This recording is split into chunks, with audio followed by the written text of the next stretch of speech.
Hello students, मैं श्री दीपचंद चौधरी महाविद्यालय से और आप सभी स्टूडेंट्स का श्री दीपचंद चौधरी महाविद्यालय में बहुत बहुत स्वागत है।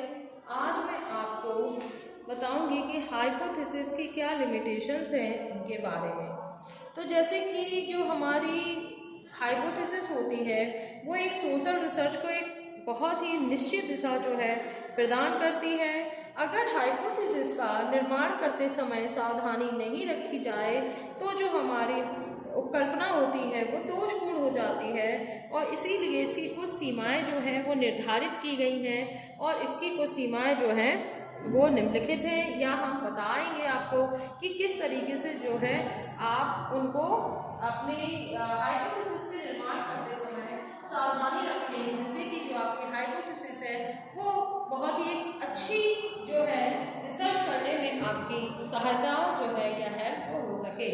तो सबसे पहला जो हमारा सीमाओं के अंतर्गत देखा जाए तो इसकी जो पहली लिमिट है वो है हमारी उपकल्पना पर आधारित तथ्य या हाइपोथेसिस बेस्ड फैक्ट्स।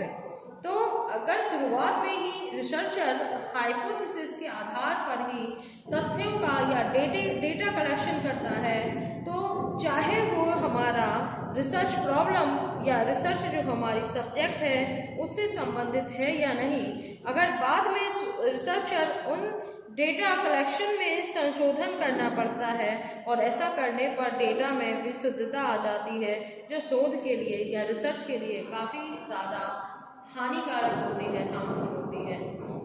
इसके बाद इसकी दूसरी लिमिट की बात करें तो दूसरी है हमारी फुल कॉन्फिडेंस इन हाइपोथेसिस या प्राकल्पना में अटूट विश्वास। तो जो रिसर्चर होता है अपनी हाइपोथेसिस को मार्गदर्शक मानकर उनके आधार पर ही जो है डेटा कलेक्शन करता है, जो कि रिसर्च को कभी कभी अवैज्ञानिक जो है बना देता है, जिसका नेगेटिव प्रभाव जो है हमारी रिसर्च पर पड़ता है। इसीलिए ये भी हमारे लिमिट के जो है अंतर्गत आता है।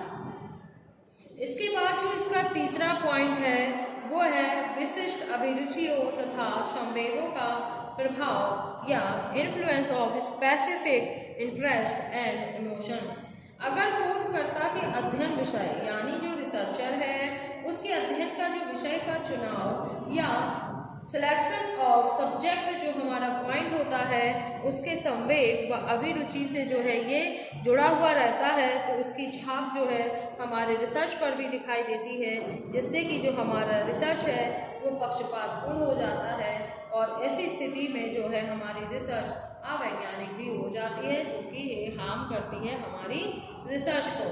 इसके बाद जो इसका फोर्थ पॉइंट है वो है हमारा शोधकर्ता का प्रतिष्ठा बिंदु या Prestige point of the investigator. तो जो हमारा इन्वेस्टिगेटर होता है या जो रिसर्चर होता है वो अपनी हाइपोथेसिस को सच साबित करने के लिए उसके अनुसार ही डेटा कलेक्टिंग करते हैं, जिससे उनकी जो हमारी उपकल्पना या जो हाइपोथेसिस होती है उसमें जो है कि सत्यता बनी रहे और यह भावना शोध को अवैज्ञानिक बना देती है। तो इस तरीके से हम देखते हैं कि जो हमारा रिसर्च सब्जेक्ट है उसके लिए जो हाइपोथेसिस है उसका बनाना तो बहुत ज़रूरी होता है, लेकिन अगर उसे गलत तरीके से उपयोग करने से हमारी जो रिसर्च होती है वो अवैज्ञानिक हो जाती है।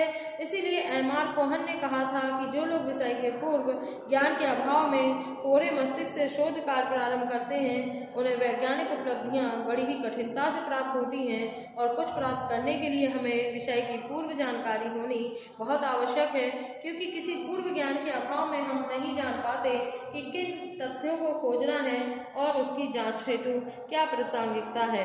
अब बात करते हैं subject of formation of hypothesis की कि उपकल्पनाओं के निर्माण के विषय की।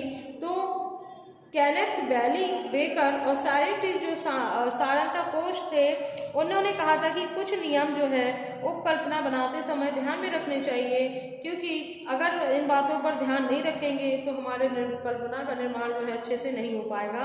तो सबसे पहले इसके बिंदु की बात करें तो उपकल्पना का निर्माण अनुभव व परीक्षण करने के बाद बनाना चाहिए, चाहे वह गलत हो या सही हो। दूसरा होता है हमारा जो हाइपोथेसिस है वो सदैव सुस्पष्ट व सूक्ष्म और सरल होनी चाहिए।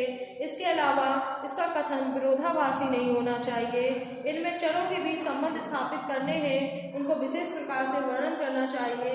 इसके अलावा इसमें एक और पॉइंट जुड़ जाता है और वो ये है कि इसमें केवल एक ही समस्या का वर्णन जो है किया जाना चाहिए, यानी एक ही प्रॉब्लम आप इसमें सिलेक्ट करेंगे, इसके साथ दूसरी प्रॉब्लम को नहीं आप लेंगे। इसके बाद हाइपोथेसिस विवरणात्मक या संवादात्मक दोनों स्वरूप में एक जैसी होनी चाहिए, क्योंकि विवरणात्मक में घटनाओं का वर्णन और संबंधनात्मक में चरों के बीच संबंध स्थापित करना होता है।